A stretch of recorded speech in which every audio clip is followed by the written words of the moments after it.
الله جل شانه د روح متعلق ذکر کوي. نبی کریم صلی الله علیه وسلم لا یو ځل څه کسان رالل، یو څو تپوسونه یې کول. یو تپوس یې پکې دا وکړلو، وی دا راته ووایه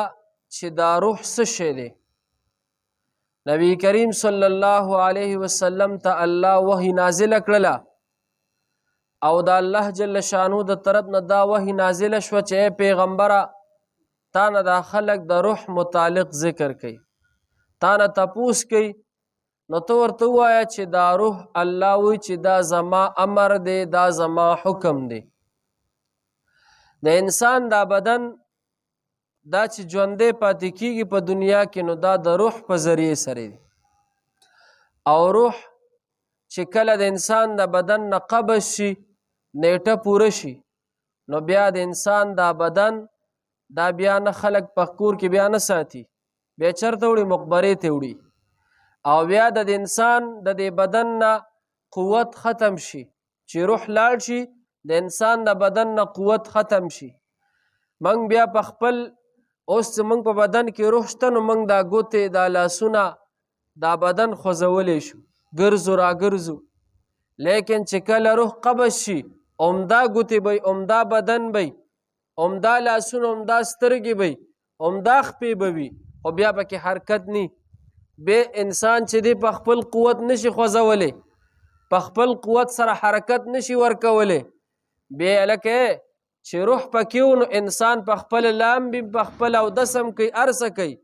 جامې ځان ته په خپل اچوي. او چې کله ته روح لاړ شي، نو بیا هم دقه انسان چې ځان ته هټه کټه وي، ځان ته ډېر قوت والا وي، او چې روح ته لاړ شي د الله حکم ته قبض شي، نو بیا څه دغه انسان جامې ته بل څوک وباسي. داسې ده که نه ده؟ لکه بیا ته جامې بل څوک وباسي، په تختې بل څوک واچوي، غسل ولا نور خلک ورکوي، جنازه پې بیا وشي، قبر ته لاړ شي. ولې؟ د الله حکم څه دی؟ هغه روح ته ختم شي. نو دا روح دا یو داسې شی دی چې دا د انسان هغه دنیایي زندگی چې ده، دا د انسان هغه زندگی دنیایي زندگی چې ده، هغه قوت او حرکت دا د دې روح په ذریعه سره سره د انسان بیا کوي. نو الله جل شانه داسې ذات دی چې زمونږ د ټولو انسانانو د ټولو نفسونو د دې ټولو مخلوقاتو قبضه دا د الله جل شانه سره ده. الله یتوفى الانفس، الله هغه ذات دی چې قبض کوي روحونه. اوس ګوره د الله جل شانه په حکم سره فرشتي دي، فرشتو ته الله خپل ډیوټي حواله کړې ده. لا تعداد فرشتي دي، او مشهوري فرشتي پکې څلور دي: حضرت جبریل علیه السلام، حضرت میکائیل علیه السلام، حضرت اسرافیل علیه السلام، او حضرت اسرائیل علیه السلام. د هر یو فرشتي خپل ډیوټي ده. حضرت اسرائیل علیه السلام الله جل شانو په دې باندې دا فرشته مقرر کړې ده چې ته به د خلکو نه روح اخلي. څه به اخلي؟ روح به اخلي. حضرت اسرائیل علیه السلام ته الله حکم وکړي چې کله د یو انسان نیټه پوره شي، وخت پوره شي، دنیا کې رزق پوره شي، ټیم پوره شي، حضرت اسرائیل علیه السلام ته الله حکم وکړي لاړه شه او پلانکي سړي نه په پلانکي ځای کې ته روح واخله. هغه د مرګ فرشته حضرت اسرائیل علیه السلام بیا د دې فرشتې سره د دې فرشتې په ماتح کې نور ډېرې فرشتې دي، نور لا تعداد فرشتې دي. حضرت اسرائیل علیه السلام د مشره فرشته ده، د حضرت اسرائیل علیه السلام په کمانډ کې بیا نور ډېرې فرشتې دي، لا تعداد فرشتې دي. هغه فرشتو ته بیا حضرت اسرائیل علیه السلام وته چې د الله حکم دی چې پلانکي نه په پلانکي ځای کې روح واخله. احادیثو کې راځي چې کله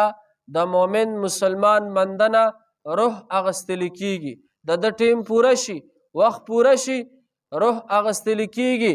نو چې دا سړی مؤمن وي او د الله تعالی د احکاماتو مطابق زندگی تیره کړي، الله ته خوشحاله وي، نو دله د رحمت فرشتې راشي، د رحمت فرشتې راشي، کل شکل والا فرشتې ولا راشي، او د رحمت فرشتې چې څنګه دته مخامخ شي، د خوشحال شي، دی خوشحال شي هغه د رحمت فرشتې د ده نه په خوشحالۍ سره روح ترې واخلي دا روح بیا بره ځي اسمانونو طرف ته دا فرشتې وړي بره چې ملاقات کیږي د نورو فرشتو سره هغه فرشتې ته تپوس کوي دا ښکلې پاکیزه دا ښکلې روح د چا دی نو دا فرشتې ورته وایي دا د پلانکي سړي زوی دا د هغه روح دی دا پاکیزه روح دی بره د الله دربار ته وړو چې کله هلته پیش شي الله ورته بیا حکم وکړي ویل د دې سړي عملنامه یا د ده دا روح دا په علیینو خلکو کې سره داخل کې نیکانو خلکو کې او چې کله د فاسق فاجر نه روح اغستلی کېږي کافر نه روح اغستلی کېږي حدیث کې راځي ویل دله اسودان ازرقان دلوي تک تور مخواله فرشتې د قهر د غضب فرشتې ازرقان داسې د غضب فرشتې چې سترګې به د ډېر قهر د لاسه د ډېرو غصې د لاسه به سترګې زیړې وي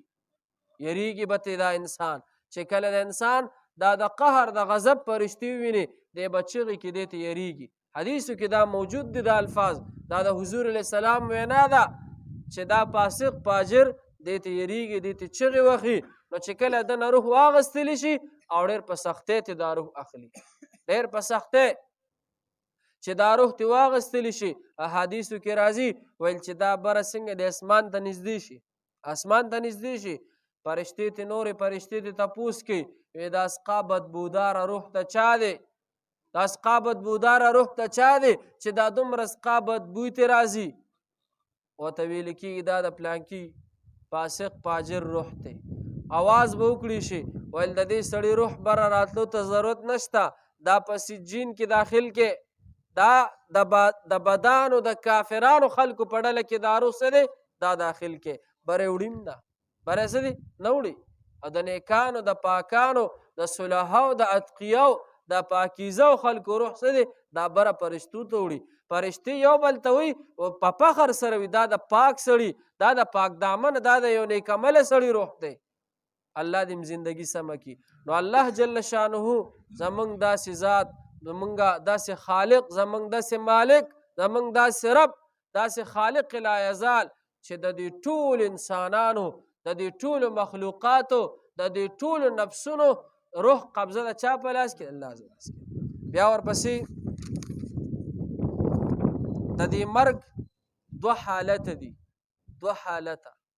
یو حالت په موږ او تاسو باندې په دنیا کې په هر چا راځي یو حالت د مرګ هغه چې کله بس روح قبض کړي شي دا یو حالت داسې دی چې په موږ او تاسو باندې په دنیا کې هر وخت راځي چې کله موږ اوده شو اوده نو دا خوب هم دا په مثل د مرګ دی په مثل د څه دی لکه د مرګ دی دا خوب په مثل د مرګ دی لم تمت فی منامها فیمسک التي قضى عليها الموت کله کله الله وی دی بودی په عام حالت کې د انسان عام حالت کې بودی او الله وی ما ورله فیصله د مرګ کړی وي کور کې بوتی پاسا د مانځه ټیم دی یا د غیا ټیم دی او د دنه څه دی روح قبض کړی شي په خبره پوه شوې نو کله کله د انسان لپاره د مرګ څو حالت دی لکه دا خوب چې موږ او تاسو کوو که نه دا هم زموږ دپاره څه دی لکه د مرګ یو خبرداری دی د مرګ څه دی لکه سړی چې ودي شي ځان نه خبرې لکه نه ځان نه خبر نو دا شانتې انسان چې کله مړ شي دا روح ته سلب کړي شي د بیا خپل ځان کې واک اختیار نی نه دا لاس خوځولی شي او مقه بدني او مقه هډوکي وي مقه بدن او مقه غوښه لیکن د الله غ امر د الله حکم ته لاړ شي بیا انسان سره بیا هېڅ نشي کولی لہذا دا زندگی دا یو څو ورځې زندگی ده نه زما د مرګ پته لګي نه د ستاسو د مرګ پته لګي قسم په خدای چې د دې جومات ته به موږ پاڅو که به پا نه شو سهار به راشو که به را نه شو سهار به ووینو که به ونه وینو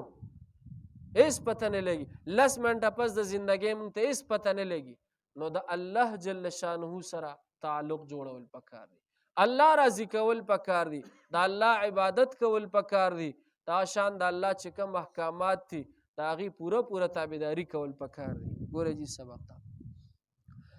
الله يتوفى الانفس الله دې چې قبض کوي روحونه په وخت د مرګ حين موتها په وخت د مرګ د هغوی کې والتي لم تمت في منامها او هغه چې مرګ یې نه وي راغلی هغه هم قبض کوي فیمسک التي قضى عليها الموت د خوب په وخت کې بیابن حصار کړي هغه چې فیصله پې د مرګ کړې وي ویرسل الاخرى راولیږي هغه بل تر بلې نیټې مقررې پورې الی اجل مسمى تر نیټې مقررې پورې ان فی ذلک لآیات بېشکه چې په دې کې نشانې دي دلایل دي لقوم دپاره د هغه قوم یتفکرون چې سوچ کوي ام اتخذوا من دون الله شفعاء آیا نیولي دي دوی سوا د الله نه نور معبودان سپارشیان قل ته ورته پیغمبره اولو کانوا لا یملکون شیئا ووایه چې اگر چې وي دوی چې اختیار نه لري د هیڅ شیزه ولا یعقلون او نه پسې پوهېږي دا بوتان قل ته ورته پیغمبره لله الشفاعة جميعا چې د الله په اختیار کې دی سفارش ټول له د الله دپاره دی ملک السماوات حکومت د اسمانونو والارض د ځمکې ثم الیه ترجعون بیا به دی الله ته تاسو واپس کیږئ صدق الله الحمد لله رب العالمين والعاقبة للمتقين والصلاة والسلام على أشرف الأنبياء المرسلين وعلى آله الطيبين وعلى آله وصحبه أجمعين یا الله مونږ چې دا کم درس وکړو په خپل دربار کې قبول کړي یا الله که زموږ نه څه کمی شي مونږ ټول معاف کړي یا الله مونږ ټولو له خیر را نصیب کړي یا الله زموږ د ټولو نه راضي شي دا ناست چې کوم ملګري مشران کشران دي خدای د چا څه مشکلات ختم کړي چا کورونو کې بیماری ختم کړي یا الله مونږ ټولو له خیر راکړي وصلی الله تعالی علی خیر الخلق محمد و آله وصحبه اجمعین